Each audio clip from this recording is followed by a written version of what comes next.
그럼 전쟁은 어떻게 될 것이냐? 언제 종결될 것이냐? 우리가 보면 통상적으로 뭐 케이스 바이 케이스로 우리가 정의할 수 있겠죠. 통상 협상에 의한 종전의 가능성이 있고, 그 다음에 군사작전으로 군사적으로 점령이 끝나가지고 전쟁이 종식되는 두 가지 방법이 있습니다. 협상에 의한 종전의 가능성 있다고 생각하시는지 모르겠습니다만 저는 거의 없다고 생각합니다. 왜냐? 러시아는 협상을 해서 종전을 할 이유가 없어요. 미국은 협상을 해야 되는 상황입니다.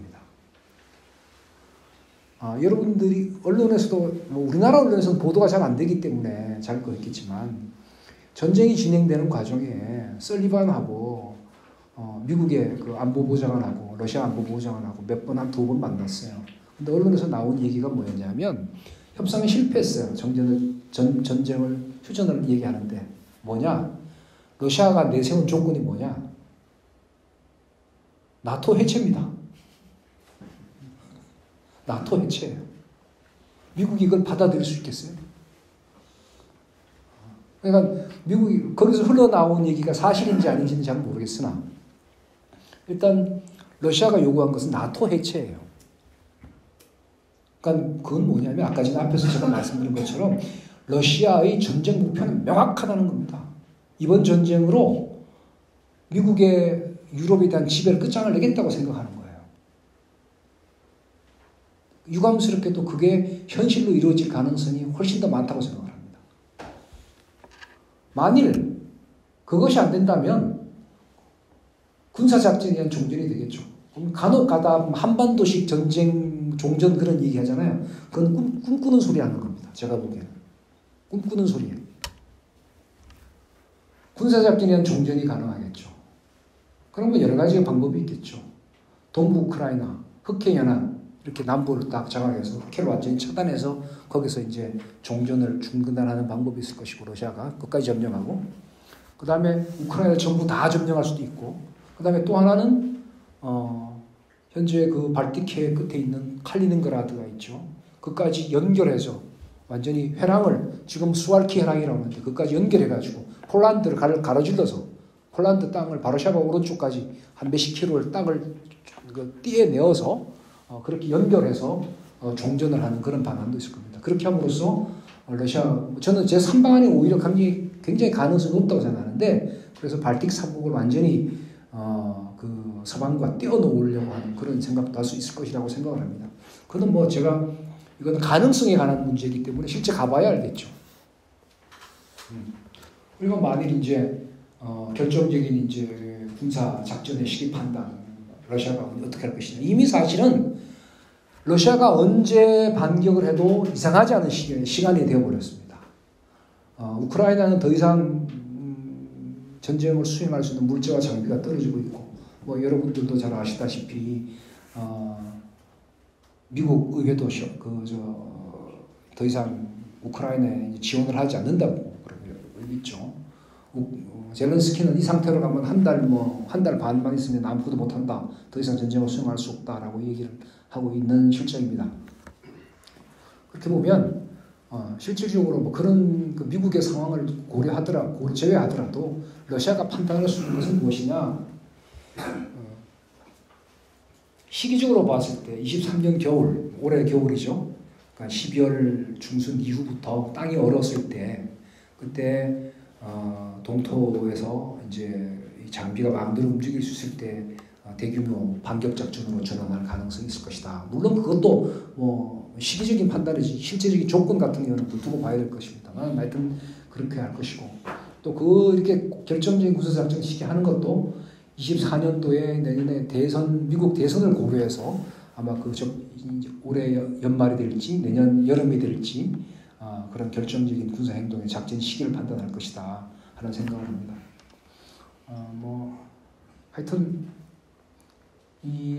언제 결정적인 할 것인가라고 제가 판단을 이렇게 결정을 못하겠으나 그런 러시아 입장에서 이 결정적인 시기에 결정적인 군사 작전을 할 수 있는 시기를 고려한다면 저는 세 가지 정도의 상황, 그러니까 이 지리적인 상황을 고려한 겨울과 그다음에 24년 대선이라고 하는 정치 사건, 그다음에 11월 중반에 미국의 예산안 통과, 우크라이나에 대한 전쟁 지원이 더 이상 확보하지 않는다 되는지 그 영향을 보면서 이제 판단하는 거. 그다음에 이제 또 하나는 러시아 입장에서 고려하는 것은 전쟁을 단순히 빨리 끝낼 이유가 뭐 있느냐라고 판단할 수도 있겠죠. 전쟁이 길게 끌고 가면 끌고 갈수록 누구한테 이르겠습니까? 우리는 뭔가 착각을 하고 있는데 전쟁을 오래 끌면 러시아가 불리하다 생각해요. 근데 그렇지가 않습니다. 아까 표시에 보신 바와 같이 러시아는 2025년까지 가도 그때쯤 가도 정상적인 경제 성장을 할 수 있는 그런 나름대로 계산 그걸 가지고 있어요. 그리고 우크라이나 전쟁 이후에 실로 많은 것들이 달라졌습니다. 옛날에 견원지간인 것 같았던 러시아와 중국이 손을 잡아버렸어요. 저는 러시아와 중국이 손을 잡는 거 보고 깜짝 놀랐습니다. 미국이 냉전에서 이긴 이유가 뭘까요? 그렇죠. 미국이 냉전에서 이길 수 있었던 것은 베트남 전쟁 이후에 중국하고 손잡고 중국이 러시아를 배신하도록 만드는 거죠. 쉽게 말하면. 그죠? 그럼으로써 사회주의권이 전부 다 분열됐잖아요. 적을 분열시키는 것은 승리를 하기 위한 가장 기초적인 방법입니다. 그런 측면에서 보면 러시아는 뭐 굉장히 아주 어리석은, 미국은 아주 어리석은 결정을 한 것이죠. 가장 중요한 적인 중국이 적이었다면 당연히 러시아랑 손을 잡아야 되는 것이었겠죠. 그죠? 그리고 중국을 견제해야 됐겠죠. 그리고 북한하고 손을 잡아야 됐겠죠. 저는 이번에 미국이 실패한 가장 결정적인 이유는 북한에 대한 정책을 제대로 못했기 때문이라고 생각해요. 진짜. 만일 하노이 협상이어서나 그런 데서 북한하고 미국이 북한과 손을 잡았다면 아마 중국 견제는 쉽지 어렵지 않았을 거예요. 그 다음에 마찬가지로 러시아에 대한 견제도 그렇게 뭐 여유 있었겠죠. 지금 거꾸로 지금 상황을 한번 보십시오. 어떻게 됐나. 미국은요, 항공모함 가지고 동해도 못 들어갑니다. 레이건호가 들어와서 뭐 한반도에 무슨 뭐 억제한다고 확장 억제라고 한다고 그러지만 결국은 훈련한다고 하는 것이 과거에는 동해안까지 들어오고 어떻게 했는데 지금은 저기 제주도 동남바 저 먼 바다에서 왔다 갔다 하고 있습니다. 미국이 북한이 경고했지 않습니까? 오면 쏘겠다고. 핵무기도 쏜다고 그랬어요. 뭐 쏘진 않겠지만 만일 하나 진짜 쏘면 어떡할 겁니까? 핵무기 이 항공모함 전대 하나 날아가면 어떻게 되겠습니까? 미국은 그걸로 끝장나는 수도 있습니다.